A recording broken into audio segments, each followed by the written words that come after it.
Good morning dear students, this is Sushant Kumar. अब हम लोग बेसिकली डिस्कस करने जा रहे हैं आज के इस वीडियो लेक्चर में, दैट इज जिस चीज का नाम अपन क्या देते हैं, मसल्स कॉन्ट्रैक्शंस देते हैं। हालांकि हम लोगों ने अपने कल के वीडियो में ट्रोपोनिन, ट्रोपोमायोसिन, एक्टिन, मायोसिन सारे टाइप ऑफ फिलामेंट बता लिया था, सारे टाइप ऑफ फिलामेंट के बारे में डिस्कस कर लिया था और ये भी डिस्कस कर लिया था कि जनरली होता कैसे है और क्या काम करता है। अब हम लोग बेसिकली वही सारे एंटायर इवेंट पे अब हम लोग जो डिस्कस करने जा रहे हैं वो डिस्कस क्या करने जा रहे हैं, about the muscles contractions. So students, अब हम लोग डिस्कस करेंगे मसल्स कॉन्ट्रैक्शंस। अब स्टार्ट करते हैं फर्स्ट मसल्स कॉन्ट्रैक्शंस की topic, that is commonly known as sliding filament theory. Now sliding filament theory, पहला ये जो स्लाइडिंग फिलामेंट थ्योरी है ये नाम ही पड़ा है स्लाइडिंग के नाम से। स्लाइडिंग का मतलब आप जानते हो, जब एक सरफेस दूसरे सरफेस के ऊपर रोल ओवर करता है उस चीज को अपन सिंपली क्या कह सकते हैं, स्लाइडिंग कहते हैं। सेम इस जगह पर जरा देखा जाए, स्लाइडिंग फिलामेंट थ्योरी जब भी ये कंसिडर्ड किया गया तो ये कहा गया कि जब एक thin filament over the thick filament slide करता हो देन उस मैकेनिज्म को अपन कॉमनली किस टाइप में कंसिडर करते हैं, स्लाइडिंग फिलामेंट थ्योरी के तौर पे कंसिडर करते हैं। अब स्टूडेंट्स, अब अपन इसके आगे डिस्कस करेंगे, दैट इज कि स्लाइडिंग फिलामेंट थ्योरी जो फॉरवर्ड किए गए थे, यानी पुट फॉरवर्डेड बाय और प्रपोज्ड बाय, नाम क्या था उनका, that is proposed by AF Huxley and Niedergerke, और दूसरे साइंटिस्ट थे HE Huxley and Jean Hanson, और इंडिपेंडेंटली इन दोनों ने मिलकर के खोज किया था कब, 1954 में। सो स्टूडेंट, इसका नाम हक्सले स्लाइडिंग फिलामेंट थ्योरी भी कहा जाता है and Huxley sliding filament theory के तौर पे भी इसका नाम कंसिडर्ड किया जाता है। सो अब हम लोग डिस्कस करने जा रहे हैं कि आखिर कैसे सिग्नल कहां से आता है, कैसे करके वर्क करता है। सो डिस्कस करते हैं। अब देखा जाए, हालांकि आपको पता होना चाहिए कि नर्व इंपल्स जब कोई एक कंडक्शन से लेकर के आता है, कहां से, थ्रू द ब्रेन, क्योंकि ये जो भी आता है वो एक ही न्यूरॉन से आता है, उस न्यूरॉन का नाम है सोमैटिक न्यूरॉन, जो मैंने आपसे कल क्वेश्चंस पूछा था। सो ये क्या चीज है, ये सोमैटिक न्यूरॉन है, और स्केलेटल मसल्स को कॉन्ट्रैक्ट करवाने के पास सिर्फ और सिर्फ इसी के पास प्रॉपर्टी होता है, क्या, सोमैटिक न्यूरॉन के पास। जैसे ही सोमैटिक न्यूरॉन बेसिकली क्या लेकर के आया, इंपल्स लेकर के आया, ये इंपल्स लाने के बाद बेसिकली ये जो दिख रहा है, जिस चीज का नाम अपन क्या कह सकते हैं, मसल्स फाइबर। मसल्स फाइबर के साथ कॉमनली क्या कंसीडर करते हैं कि इसमें नर्व फाइबर और मसल्स फाइबर कंबाइन होते हैं, और इसी चीज को क्या कहते हैं, मोटर यूनिट कहते हैं। मोटर यूनिट में आप यहां पर जरा गौर से देखोगे तो ये जो एक्सॉन टर्मिनल्स है, यहां पर गौर करना, ये क्या चीज है, this is the axon terminals. Axon terminals plus muscles fibre एक दूसरे के साथ ज्वाइंट है। इस ज्वाइंट का नाम जो होता है, they are commonly known as what, neuromuscular junction. क्या कहते हैं इसे, न्यूरोमस्कुलर जंक्शन के तौर पे इसका नाम कंसिडर्ड किया जाता है। नेक्स्ट ये स्टूडेंट्स, जब ये न्यूरोमस्कुलर जंक्शंस, अब अपन इसे और भी इलाबोरेटेड और डायग्रामेटिक स्ट्रक्चर में डिस्कस करेंगे।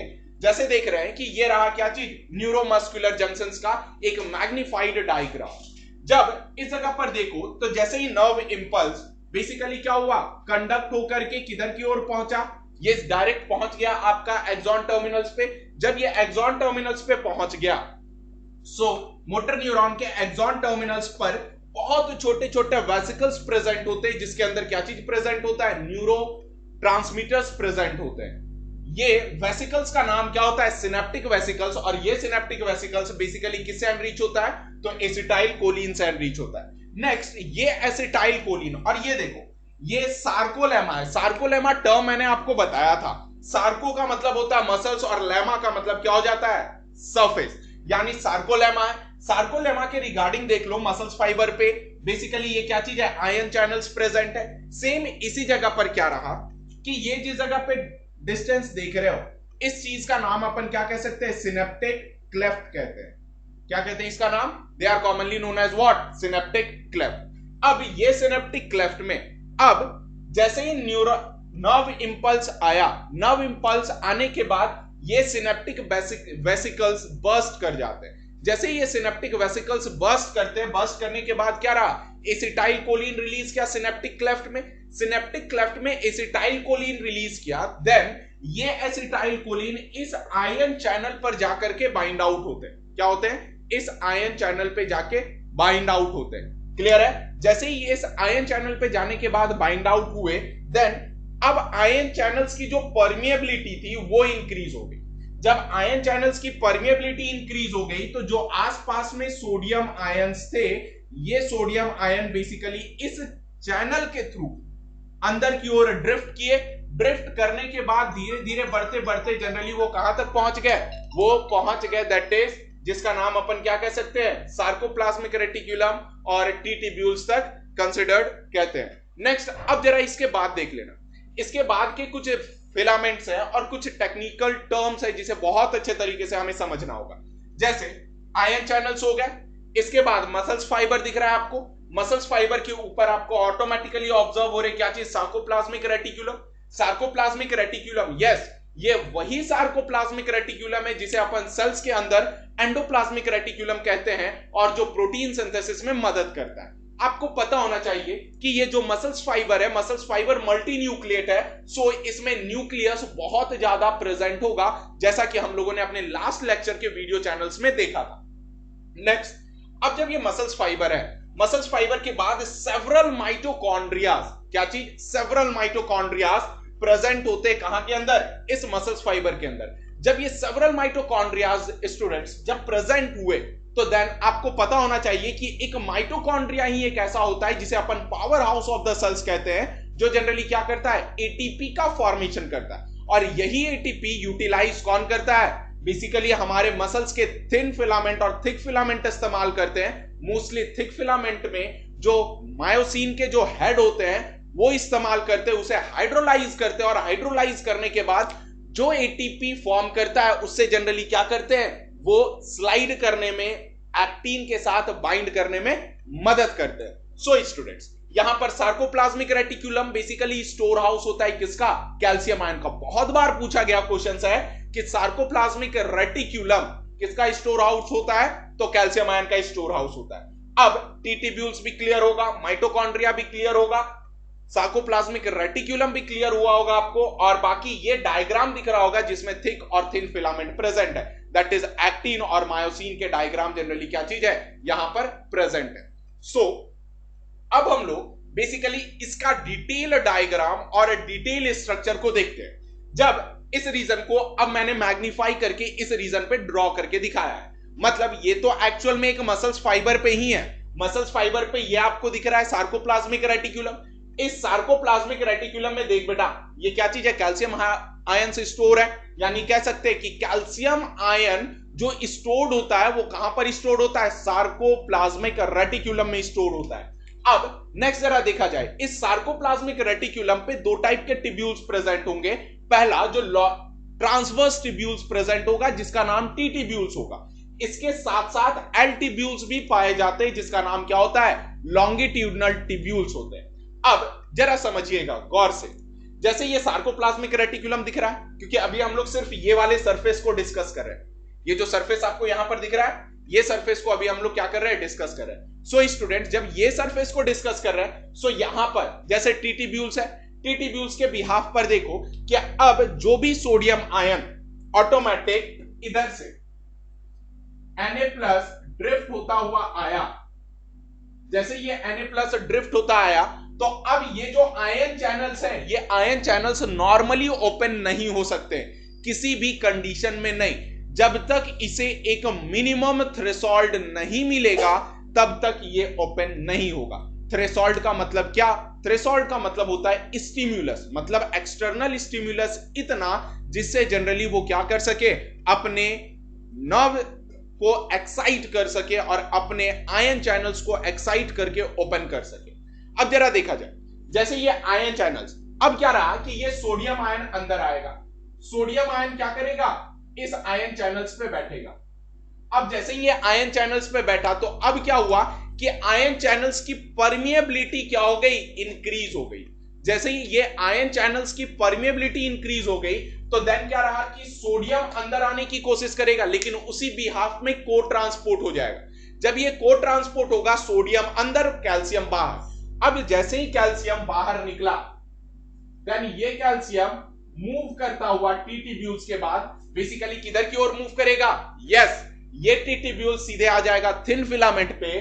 थिन फिलामेंट पे कैल्शियम आयन बेसिकली ट्रोपोनिन सी कंपोनेंट के साथ बाइंड करेगा। अब याद करो जो मैंने लास्ट लेक्चर वीडियो में यहां पे डायग्राम बनाया था कि कैसे करके एक्टिव जो ग्लोबुलर हेड होता है उसके ऊपर actin binding myosin binding site present होता है, एक्टिव साइट। उस जगह को ट्रोपोमायोसिन कवर करके रखता है और उसके ऊपर ट्रोपोनिन के 3 सब यूनिट कंबाइंड रहते, they are commonly known as what? TPI, TPT and TPC. फिर से रिपीट करते हैं, टीपीआई, टीपीटी, टीपीसी। और कॉमनली इसे याद रखने का स्टैटिस्टिक्स है, that is TIC, troponin T जिसे क्या करता है? वो ट्रोपोनिन को बाइंड करता है। टीपीआई जो इनहिबिट करता है एक्टिन मायोसिन के इंटरैक्शंस को। टीपीसी जो किसे बाइंड करता है? कैल्शियम को बाइंड करता है, जो कि लीड कर सकता है किस चीज को? दैट इज कॉन्ट्रैक्शंस को लीड करवाता है। सो स्टूडेंट, अब यहां पर आप जानते हो ये डायग्राम से आप वाकिफ हो, ये वही डायग्राम है जो थिन और थिक फिलामेंट का है। यहां पर देख लो ग्लोबुलर हेड दिख रहा है, इस चीज को अपन हैवी मीरोमायोसिन कहेंगे और अल्टीमेटली ये कौन सा बैंड कहलाएगा? ए बैंड कहलाएगा। नेक्स्ट, जिस चीज का नाम अपन क्या कह सकते हैं? थिक बैंड कहते हैं। नेक्स्ट, ये दोनों क्या हो गए? थिन बैंड हो गए। अब कैल्शियम आयन जो मूव करेगा वो जनरली किस पर आएगा? टीपीसी पे आएगा। टीपीसी पे आया तो कल ही बताया था कि जैसे ही ये टीपीसी पे आएगा तब इंपल्स इसे मिल जाएगा कि हाँ चल भाई अब कॉन्ट्रैक्शंस को अपन हमें लीड करना है। तो देन क्या होगा? कॉन्ट्रैक्शंस लीड होगा। सो अब फ्लो चार्ट से अपन समझेंगे। सोमैटिक न्यूरॉन से एक्सॉन टर्मिनल पे आएगा, एक्सॉन टर्मिनल से एसिटाइल कोलिन रिलीज होगा। क्या रिलीज होगा? एसिटाइल कोलिन रिलीज होगा। ये एसिटाइल कोलिन सार्कोलेमा पर मूव करता हुआ किधर जाएगा? टी ट्यूब्यूल्स पे जाएगा। और ये एसिटाइल कोलिन सार्कोलेमा पे जो आयन चैनल्स होंगे, इस आयन चैनल्स को क्या करेगा? ओपन करेगा, एक्साइट करेगा। सोडियम रिलीज होकर के टी ट्यूब्यूल्स पे जाएंगे, किसका? सार्कोप्लाज्मिक रेटिक्यूलम पे। सार्कोप्लाज्मिक रेटिक्यूलम का sodium ions basically ion channels को बाइंड करेगा। आयन चैनल बाइंड होने के बाद कैल्शियम वहां से बाहर निकलेगा। कैल्शियम बाहर निकलने के बाद ये थिन फिलामेंट पे जाएगा। थिन फिलामेंट का किस पर? दैट इज ट्रोपोनिन सी पर जाएगा, दैट इज टीपीसी पे जाएगा। टीपीसी बाइंड करेगा, ये स्टिमुलेट करेगा ट्रोपोमायोसिन को ताकि रिलीज कर सके एक्टिन का बाइंडिंग साइट, जिससे कि हैवी मीरोमायोसिन बाइंड कर पाएगा। अब ये एक्टिव साइट जैसे ही एक्सपोज्ड हुआ देन क्या होगा? Head of heavy meromyosin get energy. Energy कहां से आएगा? तो आप देख लो टोटल 4 पॉइंट होते हैं। 2 पॉइंट एक्टिन बाइंडिंग साइट का होता है हैवी मीरोमायोसिन के ऊपर, और 2 जो पॉइंट होते हैं स्टूडेंट्स वो जनरली किसका होता है? एटीपी बाइंडिंग साइट का होता है। वो एटीपी बाइंडिंग साइट में माइटोकॉन्ड्रिया जो एटीपी प्रोड्यूस करता है वो एटीपी वहां पर जाता है, हाइड्रोलाइज होता है और एडीपी प्लस इनऑर्गेनिक फॉस्फेट में टूटता है। और टूटने के वक्त जो एनर्जी प्रोड्यूस हुआ वो एनर्जी को बेसिकली ग्लोबुलर हेड इस्तेमाल करता है। क्या चीज करने के लिए? लिफ्ट करने के लिए। और किससे अटैच होने के लिए? थिन फिलामेंट से अटैच होने के लिए। नेक्स्ट, अब क्या है? एक्टिन बाइंडिंग साइट और बाइंड विथ एक्टिन। क्लियर है? यानी जो हैवी मीरोमायोसिन के ऊपर एक्टिन बाइंडिंग साइट था वो एक्चुअल में किसके साथ बाइंड हुआ? एक्टिन के साथ बाइंड हुआ। नेक्स्ट स्टूडेंट, अब इसके बाद जनरली क्या हो गया? क्रॉस ब्रिज का फॉर्मेशन हुआ। क्रॉस ब्रिज का फॉर्मेशन के बाद यानी ब्रिज कैसा हो गया? अब क्रॉस ब्रिज का फॉर्मेशन हुआ, देन अब क्या होगा? स्लाइड होगा, leads to the muscle contractions. मतलब अल्टीमेटली अगर देखा जाएगा तो सेम ये प्रोसेस एंटायर होता जाएगा। कैल्शियम आयन आता जाएगा, कॉन्ट्रैक्ट होता जाएगा, कॉन्ट्रैक्ट होता जाएगा और हमारा मसल्स अल्टीमेटली क्या हो जाएगा? इस टाइप में कॉन्ट्रैक्ट हो जाएगा। स्टूडेंट्स, अब क्या करो आप इसका, जैसे हमने देखा था और कहा भी था कि आप इसका स्क्रीनशॉट ले लोगे और इसका पीडीएफ बनाओगे, और पीडीएफ बनाने के बाद आप इसे अपने टेक्स्ट बुक में मेंशन करोगे। सो मैं हट गया हूं, आप इसका स्क्रीनशॉट ले सकते हो। सो स्टूडेंट्स, अब हम लोग बेसिकली डिस्कस करने जा रहे हैं about physiological mechanism of the muscles contractions, यानी मसल्स कॉन्ट्रैक्शंस की फिजियोलॉजिकल मैकेनिज्म कैसी है, क्या रोल प्ले करती है, ये अभी अपन देखेंगे। अब जरा देखने का कि यहां पर देखो, जो मैं अभी कंटिन्यूअस एक्सप्लेन कर रहा था, ये 4 इवेंट और एनसीईआरटी में आप muscles contraction sliding filament theory में जो मसल्स कॉन्ट्रैक्शंस का लास्ट डायग्राम है बेटा, वो कुछ इस टाइप का डायग्राम और भी खूबसूरत बन सकता था, लेकिन एनसीईआरटी को समझाने के चक्कर में मैं डायग्राम थोड़ा सा डल बनाया हूं, लेकिन उम्मीद है कि आप इसमें सब कुछ समझ लोगे, क्योंकि मैंने एंटायर मैकेनिज्म बहुत पहले ही समझा दिया था। सो स्टूडेंट्स, यहां पर डिस्कस करते हैं कि ये 4 एंटायर इवेंट है और आपको एनसीईआरटी में same as it is mention करना। First, ATP hydrolysis, second, attachment of myosin to actin to form a cross bridge, next third that is the power stroke, and fourth one that is the detachment of the myosin from the actin। बस इतना students. So start करते हैं first entire event कि पहला जो event है जिस चीज को अपन कहते हैं एटीपी का हाइड्रोलिसिस करना। हाइड्रोलिसिस करने का मतलब जनरली क्या होता है पता है ना, हाइड्रो का मतलब वाटर, यानी वाटर को तोड़ना। यहां पर वैसी कोई बात नहीं है, एक्चुअल में देखा जाए यहां पे एटीपी का ब्रेकडाउन होता है। अब एटीपी का जो ब्रेकडाउन है वो बेसिकली आप जानते हो, इस ग्लोब्यूलर हेड पे जो साइट प्रेजेंट होता है वहां पर एटीपी बाइंडिंग साइट होता है। एटीपी बाइंडिंग साइट के साथ वो जनरली क्या चीज है, दैट इज एक्टिन सरफेस है। एक्टिन सरफेस के बिहाफ पर देख लो कि ये एक्चुअल में क्या किया, इसी जगह पर एटीपी बाइंड किया। एटीपी बाइंड करने के बाद जनरली क्या रहा, एटीपी बाइंड किया, एटीपेज एंजाइम लगा, calcium divalent magnesium divalent ion के प्रेजेंस में basically ADP plus inorganic phosphate में फॉर्म किया। लेकिन जब ये एटीपी ब्रेकडाउन कर रहा था उसी दौरान एनर्जी रिलीज हुआ। यही मेन एनर्जी है जो क्रॉस ब्रिज फॉर्मेशन के लिए इंपॉर्टेंट रोल प्ले करता है। अब क्या रहा कि ये एनर्जी बेसिकली इस ग्लोब्यूलर हेड को मिल गया, यानी मायोसिन हेड को क्या मिल गया, अब एनर्जी मिल गया, और ये एनर्जी कहां से आया, एटीपी के ब्रेकडाउन से आया। अब जैसे ही ये ग्लोब्यूलर हेड का अब लिफ्ट अप होगा, मतलब लिफ्ट अप जनरली क्या रहा कि सेकेंड टर्म अपन कहते हैं कि अटैचमेंट होगा। कारण देखो कि अब इस ग्लोब्यूलर हेड को एनर्जी मिल गया, जैसे ही ये एनर्जी मिल गया तो जनरली क्या करेगा, अब ये धीरे धीरे ऊपर की ओर शिफ्ट करेगा। अब जैसे ही ये ऊपर की ओर शिफ्ट कर रहा है, समझिएगा गौर से एक बात को, जैसे ही ये ऊपर की ओर शिफ्ट कर रहा है तो मतलब क्या रहा है, इसके पास एक्टिन बाइंडिंग सरफेस था और ये खुद एक्टिन था। ये एक्टिन बाइंडिंग सरफेस क्या करेगा, बाइंड कर लेगा एक्टिन के साथ। अल्टीमेटली जैसे ही ये एक्टिन के साथ बाइंड किया, इससे पहले वाले एंटायर इवेंट पे मैंने बता चुका हूं कि कैल्शियम कैसे इंक्रीज होगा, ट्रोपोनिन सी कैसे करके बाइंड होगा, ट्रोपोनिन सी बाइंड होने के बाद किस टाइप में उसकी एक्टिव साइट एक्सपोज होगी, और जब एक्टिव साइट एक्सपोज होगी देन डियर स्टूडेंट्स वो जनरली क्या करेगा, क्रॉस ब्रिज का फॉर्मेशन करेगा। यस, वो यही इवेंट है। अब क्या रहा, जैसे ही ये अब ऐसा है thin filament, this is the thick filament of globular head, अब ये क्रॉस ब्रिज फॉर्म करेगा।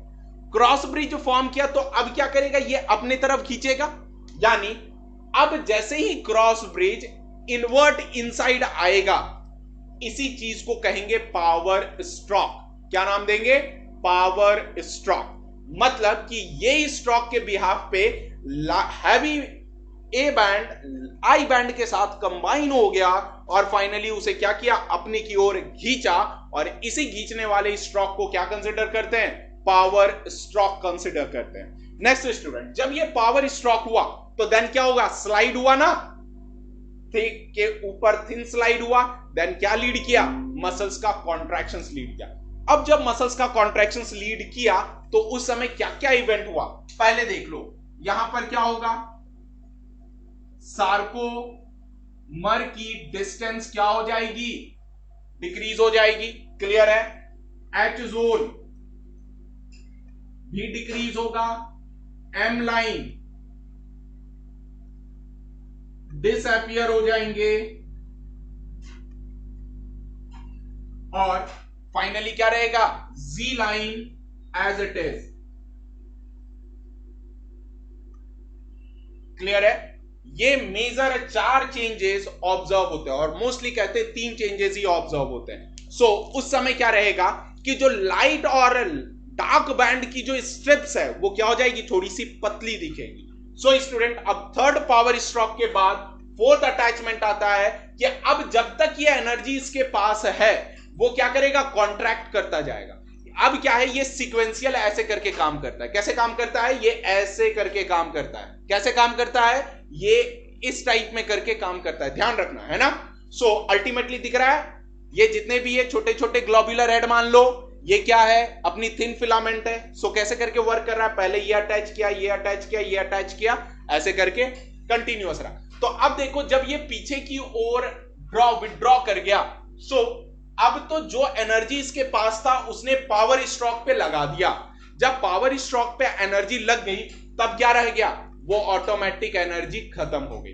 देन फिर से बाहर में एडीपी प्लस इनऑर्गेनिक फॉस्फेट फिर से किस में कन्वर्ट होगा, एटीपी में कन्वर्ट होगा। एटीपी फिर से इसके साथ बाइंड करेगा, बाइंड करने के बाद फिर से क्या करेगा, एटीपी फिर से टूटेगा, एनर्जी फिर से प्रोड्यूस करेगा, फिर से क्या होगा, कॉन्ट्रैक्शन लीड करेगा। और इस लास्ट इवेंट पे जब इसकी एनर्जी खत्म हो जाती है तब मायोसिन एक्टिन के साथ क्या हो जाता है, डिटैच हो जाता है। सो ये पूरी entire mechanism sliding filament theory की थी। सो आप इसकी एक स्क्रीनशॉट ले लो और अब हम लोग बेसिकली मोस्टली डिस्कस ये करेंगे कि जिस टाइप में ये रहा, आपने स्लाइडिंग फिलामेंट थ्योरी अच्छे तरीके से देख लिया। सो अल्टीमेटली अब हम लोग मिलते हैं अपने नेक्स्ट लेक्चर के साथ, जिसमें हम लोग सिर्फ और सिर्फ स्केलेटल मसल्स के बारे में बात करेंगे और बहुत ही बेहतरीन डायग्राम को भी ड्रॉ करना सीखेंगे एज इन वीडियोस। क्योंकि अगर मैंने ड्रॉ करके बता दिया तो आप उसे घर में ड्रॉ नहीं कर पाओगे और अल्टीमेटली प्रॉब्लम फेस करेंगे हम लोग। So stay safe, stay healthy. मिलते हैं हम अपने नेक्स्ट यूट्यूब लेक्चर के साथ। Thank you.